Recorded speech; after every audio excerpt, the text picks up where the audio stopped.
La mayor irresponsabilidad que se puede cometer sería la de no presentar esta moción de censura contra quien es merecedor de un evidente reproche político por parte de esta Cámara. No solo supondría eludir nuestra propia responsabilidad, la del Grupo Parlamentario Socialista, por no hacer uso de una herramienta que es absolutamente constitucional y, en consecuencia, legítima. Nunca antes una moción de censura como la que se debate hoy había sido tan necesaria por higiene democrática. Todo estalló a las 6 de la tarde. El momento clave, esta imagen que provocó la desolación en muchos miembros del Comité Federal. Detrás de esta mampara y sin autorización, los partidarios de Sánchez inician una votación en urna sobre la celebración de un Congreso Exprés. Nadie jamás se había atrevido a montar una votación saltándose todas las reglas, sin control, sin censo y sin interventor. Es esa jugada de Pedro Sánchez la que provoca que se desborden las lágrimas incluso entre algunos de los miembros cercanos a él, y por la que hoy se piden disculpas. Yo quiero pedir perdón. Una votación sin reglas, sin urna verificada y tras un panel blanco que debilita seriamente la posición del pedrismo. Hoy en privado hasta los suyos reconocen que fue una barbaridad. El partido está roto ahora mismo. Está roto por completo, no veo solución. Casi todos coinciden en que fue un intento de pucherazo en toda regla coordinado por el vasco Rodolfo Ares. Yo creo que El escándalo de la urna genera desazón, tristeza y lágrimas. La presidenta andaluza Susana Díaz tiene que hacer una llamada a la calma. Pero yo solo apelo un minuto a que penséis del espectáculo nacional, internacional que estamos dando. Es entonces cuando los críticos hartos del espectáculo muestran su fuerza y obtienen 130 firmas para una moción de censura contra Sánchez. La mayoría absoluta está clara. Ahora tocaba votar a mano alzada la celebración de un Congreso Exprés como reclamaba el ex líder del PSOE. Su derrota es rotunda y evidente tras el número de la urna, con 132 votos en contra a pesar de que los dimisionarios no votaron y de que sí se permitió hacerlo a lo que quedaba de la Ejecutiva, aun estando en funciones y sin ser reconocida por los críticos. Esto es una tesis que el autor no ha escrito y que el tribunal no ha leído. Es decir, un fraude, como dice Fernando, un fraude de calibre descomunal, que interpela, por un lado, al prestigio de la universidad, porque una universidad normal anula esta tesis, y por supuesto interpela el prestigio de la política. Ya ha dicho también Fernando los casos estos de políticos alemanes que han dimitido por plagiar trozos menores. Es decir, es que una ministra de familia de Alemania de familia dimitía hace una semana, ¿no? Aparte, la ministra de familia. Aparte del copia y pega salvaje muy superior al que admitió la propia Moncloa cuando le pasaron aquel famoso programa, el Turnitin, que después salieron los propietarios de la patente de Turnitin y dijeron que eso no era verdad, que no era así y que ellos no avalaban ese informe. Pero es que aparte de eso, el último ingeniero, no es este señor que hemos sacado, sino el que apareció en ABC hace 2 días. Alfredo Rodríguez. Efectivamente. Ha detectado 122 errores, de los cuales la mitad son de cierto bulto. A mí hay uno que me hace mucha gracia porque denota que el escribiente de la tesis, digo el escribiente, pues no sabemos quién es, aunque lo sospechamos, pues no sabía, ha cogido ahí, mezclado, que es una tesis bibliográfica, una cita bibliográfica, así que pone en la V, sí. Y dice Boar M. Sí. Granovetter. Marc Granovetter es un sociólogo de la Universidad de Stanford, sí. Y Boar es Ver en francés. Sí. Habían cogido de una bibliografía francesa, sí. Boar, Ver, M. Granovetter, sí. y lo pone en la bibliografía por la V. Es decir, claro, pero claro, Sánchez, ya puesto en plan cínico, podría decir, a mí que me contáis si yo eso no lo he escrito. No, además el verbo ahí lo convierte en el nombre propio. Sí, el verbo lo convierte en nombre de pila. M. Granovetter. El nombre de pila. Es todo una parodia, pero una parodia, en serio, que desprestigia absolutamente, insisto, al centro que la ha admitido con un tribunal ad hoc que evidentemente no se leyó el documento y por supuesto, hombre, que deja inhabilitado éticamente al actual presidente de gobierno. Te explicamos la nueva trama de corrupción que implica al PSOE. Este es Koldo García, una persona sin estudios que se desempeñó como portero de discoteca hasta que su suerte cambió cuando se cruzó con Santos Cerdán, el número 3 del PSOE, y con el exministro José Luis Ábalos. Koldo pasó a ser chofer y guardaespaldas, y terminó de asesor y hombre de máxima confianza de Ábalos. Eran uña y carne. A Koldo le han detenido, junto a otras 20 personas, por un presunto delito de comisiones ilegales. Se ha destapado una trama que hizo negocio vendiendo mascarillas durante la pandemia, en los meses duros del confinamiento. Por ahora, y que se sepa, la cifra de negocio es de 55 millones de euros. El máximo responsable de la adjudicación de aquellos contratos millonarios fue José Luis Ábalos. Se concedieron a dedo por el procedimiento de emergencia a una sociedad completamente desconocida en el sector sanitario español. Y ese dinero supuestamente acabó en manos de algunos comisionistas ligados al gobierno. Con la Guardia Civil sacudida por el relevo inesperado, dimisión, según el procedimiento elegido por el gobierno, dimisión de la máxima responsable de la Guardia Civil, María Gámez Gámez, mujer del Partido Socialista de Andalucía de toda la vida. Fue funcionaria de la Junta, fue delegada de la Junta de Andalucía en Málaga, fue portavoz del Grupo Socialista en el Ayuntamiento malagueño, luego fue subdelegada del gobierno de Pedro Sánchez en la provincia de Málaga y se desempeñaba desde el año 2020 como directora general de la Guardia Civil con el ministro Grande Marlaska, María Gámez, para adornar la esquela de la directora caída de la Guardia Civil. ¿Qué ha pasado con este asunto? ¿Por qué ha dimitido María Gámez? Mire, 28 de febrero, el diario ABC, que es quien más información ha venido publicando sobre este asunto, que destapó el diario ABC, el 28 de febrero informó de lo siguiente que recogimos aquí en su momento. Dijo ABC hace 3 semanas: investigan la empresa del marido de la directora de la Guardia Civil. Se busca el rastro de 1.300.000 euros que su hermano, el del marido, facturó a empresas de la Junta de Andalucía. La crónica de Antonio Vega explicaba que esta investigación formaba parte de la historia interminable de los ERE.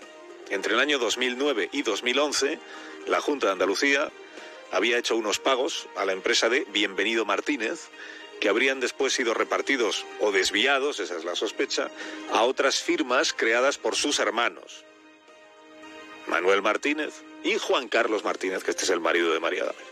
Y se daba la circunstancia sospechosa, decía la crónica, de que Bienvenido había trabajado en la agencia IDEA, que pertenece a la Junta de Andalucía, sector público, hasta el día antes de que esta misma agencia contratara a una consultora que él acababa de poner en marcha para fundar un centro de negocios de Andalucía en Madrid. O sea, hoy trabajo para la administración pública y de repente, mañana mismo dejo de trabajar para la administración pública andaluza porque he montado una empresa a la que va a contratar la Junta de Andalucía.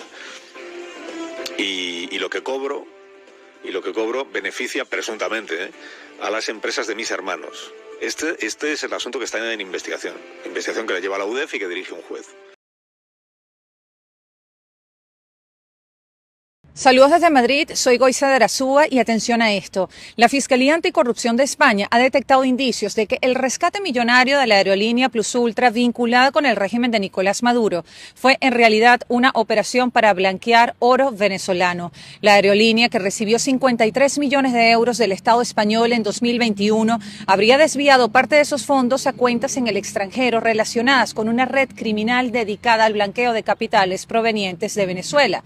Las autoridades francesas y suizas han revelado que esta red operaba en varios países europeos y utilizaba la venta de oro del Banco de Venezuela y los polémicos comités locales de abastecimiento y producción, conocidos como los CLAP, para mover dinero ilícito. Sin embargo, y a pesar de la gravedad del asunto, la Audiencia Nacional rechazó investigar el caso, argumentando que los delitos de blanqueo ocurrieron principalmente en Venezuela y por lo tanto no son de competencia local. Ahora bien, Anticorrupción evalúa presentar la denuncia ante un juzgado de Madrid o dejar el caso en manos de las fiscalías de Suiza y Francia, que ya están investigando la trama. Las razones del rescate de Plus Ultra siempre fueron un misterio. La aerolínea, que empezó operaciones en el 2018, para el momento del rescate solo contaba con 2 aviones, no había reportado beneficios económicos y su cuota en el mercado de la aviación comercial era de apenas 0.1%. Aún así, el gobierno de Pedro Sánchez la consideró relevante y estratégica para recibir esa ayuda millonaria del Estado. Este caso reabre el debate sobre una supuesta relación entre el gobierno español y la corrupción venezolana. No nos olvidemos del Delcy Gate, de la trama Koldo y todo lo que se ha venido conociendo a través de las declaraciones de Víctor de Aldama. Esta historia continúa. Begoña Gómez está siendo investigada por 4 delitos. 4 delitos, todos ellos muy graves. Tráfico de influencias, corrupción en los negocios. Y con independencia de que sea o no condenada, que eso lo tendrá que determinar la justicia, la cuestión es moral. O sea, es decencia. Sí, sí. Entonces, como se suele decir en los dichos de la política, ¿no? La mujer del César no solo tiene que ser honrada, sino también parecerlo. Claro, aquí la honradez brilla por su ausencia. Estamos hablando de una señora, Begoña Gómez, que sin ser licenciada consigue un puesto en una cátedra en una universidad pública, en la Universidad Complutense.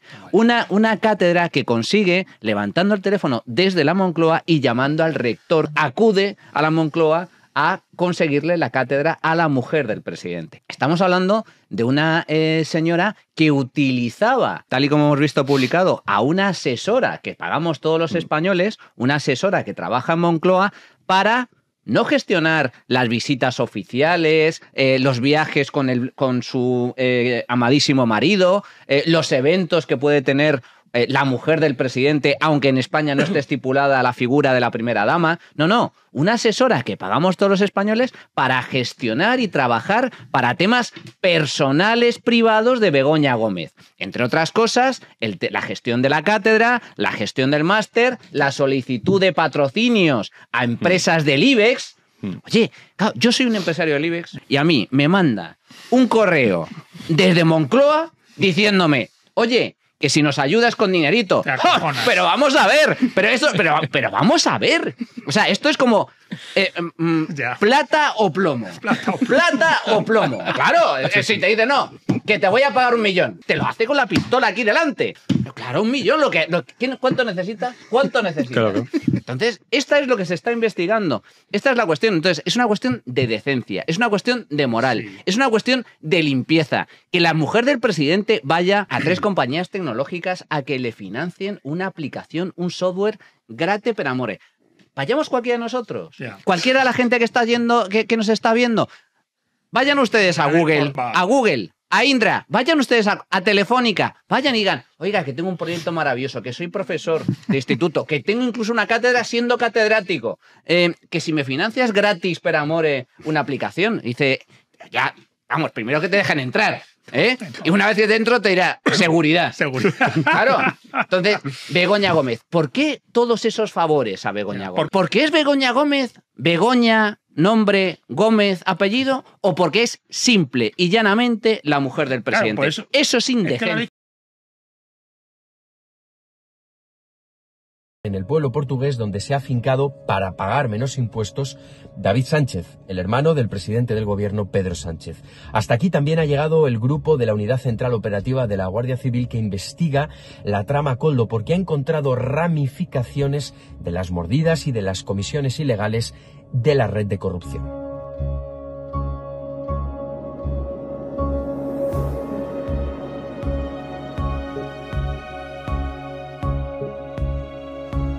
Este que tienen aquí es el primer escenario clave, es el lugar donde se encuentra el palacete que se ha comprado el hermano de Pedro Sánchez. Es una edificación de 425 metros cuadrados que, tal y como desveló en exclusiva el debate, se pagó al contado mediante el uso de 2 cheques bancarios.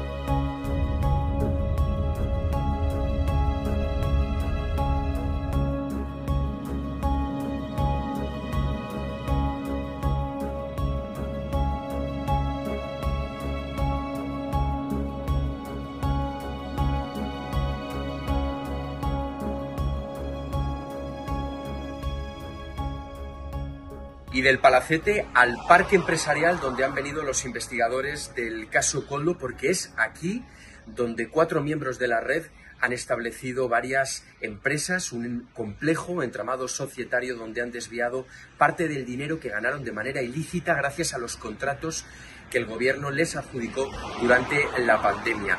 4 miembros de esa trama en este parque empresarial tienen las compañías en el mismo pueblo donde vive el hermano de Pedro Sánchez.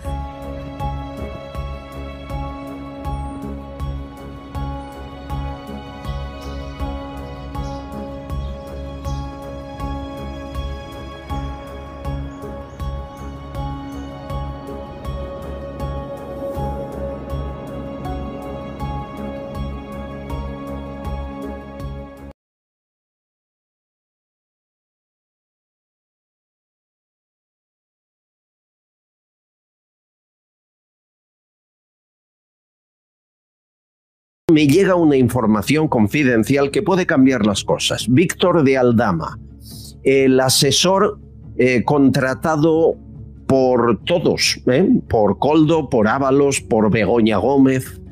Víctor de Aldama, el que estaba el día de las maletas de Delcy Rodríguez, tiene ganas de llegar a un acuerdo con Fiscalía. No piensa comerse años de cárcel y a través de su abogado ha lanzado la posibilidad de llegar a acuerdos para evitar posible condena o rebajarla. Está acusado de cohecho, tráfico de influencias, blanqueo de capitales. ¿Qué puede contar Víctor de Aldama? Pues miren, por ejemplo, si el gobierno de Venezuela debía 200 millones a Air Europa y él fue intermediario, y la Guardia Civil dice que le dieron 5 millones de comisión, ¿quién más cobró? Porque claro, si permite Sánchez que aterrice Delcy Rodríguez, que bajen 40 maletas, que vaya Ábalos, porque se lo ordena Sánchez, acompañado de Koldo y de Víctor de Aldama. Digo yo que a lo mejor alguien más puso la mano, no solo Víctor de Aldama. ¿Quién permitió eso? Sánchez. ¿Quién era el intermediario de Víctor de Aldama? Su hombre de confianza, Begoña Gómez. Estas preguntas se deben hacer ante un juez, no en un medio de comunicación. ¿O por qué, si Delcy llegó a Barajas en enero del 2020, por qué en 2022 el hermano de Sánchez tiene 1.400.000 euros en acciones del BBVA que no justifica cómo compró? ¿Tiene algo que ver? Pregunto. Es simplemente intentar saber qué hay detrás. Estos secretos los guarda Víctor de Aldama y si llega a un acuerdo con Fiscalía igual empieza a soltarlos. O si también cobró del rescate de Air Europa. De pronto, Air Europa patrocina a Begoña Gómez sus aventuras en la cátedra de la Complutense. Y a los pocos meses es rescatada Air Europa. Primer rescate 450 millones, después otro, Viajes Halcón, Globalia, en total más de 1.000 millones de euros. ¿Hemos de creer que lo hizo a fondo perdido, por voluntad, que Víctor de Aldama o Begoña Gómez no cobraron nada por ello? ¿Por qué se rescata la empresa que patrocina a su esposa? ¿Por qué él no se inhibe y firma en el Consejo de Ministros como uno más? Miren, en el caso de que Sánchez hubiese cometido delito, el delito sería grave, podría llevarle hasta 2 años de prisión, porque el tráfico de influencias es un delito en este país. Lo único que pedimos es que se investigue.